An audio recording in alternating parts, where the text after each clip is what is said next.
So you've seen a VW Beetle before, but today I'm talking about the classic air-cooled model from the 60s and 70s. Wasn't fast, wasn't fancy, but it did become one of the most iconic cars ever built. And here are 5 things you actually probably didn't know about them. So I swapped onto using a little microphone. But anyway, until the early 60s, Beetles didn't even have a fuel gauge. When you'd run out of fuel, you'd reach under the dash, flip a lever, and access the reserve tank. Like, to me, that is mental. Imagine not knowing when you're going to run out of fuel. Biggest paranoia move for me ever. So the Beetle was actually made so simple that you could repair a lot of it with like basic tools. Some of the owners say that you could even adjust the car with a coin or a butter knife. Now, to be able to sort things out with a butter knife, that would be a godsend for me.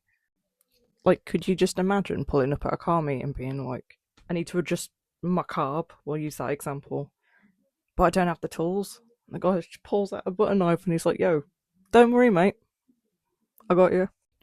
This is a bit of a random one I wanted to include about it. So, because of its sail floor and its chassis, the car could actually float for short periods of time. Not like a boat would, but more like how a buoy would just kind of float there in the water. It would float there more than most cars would anyway, like in water. In fact, the VW is so well put together, it's practically airtight.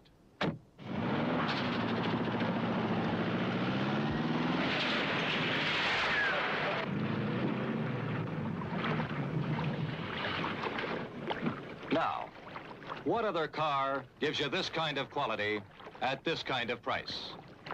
Now, come on, tell me that wasn't mental. I had to hop back on this photo just because it looks beautiful, doesn't it? So, despite being a car that actually has less power than mine, with 25 brake horsepower when it was launched, Beetles have actually raced in the Baja 1000. They were slow, but they were invincible. So, think of like a cockroach with alloys. Wish I could have said the same about mine. And the last thing that I'm going to mention, obviously, as we all know about Herbie, you know, the star in the Lovebug, a sentient race car that could somehow win against muscle cars. The fact it works says everything about how much people love this car. You know what? And this is one of the main films when I was a kid that I absolutely loved. So it's really sad that it's not actually in production anymore, but we move onwards and upwards, I suppose. Let me know what cars you want me to do facts about in the next video, and I can make it happen. Thanks for watching.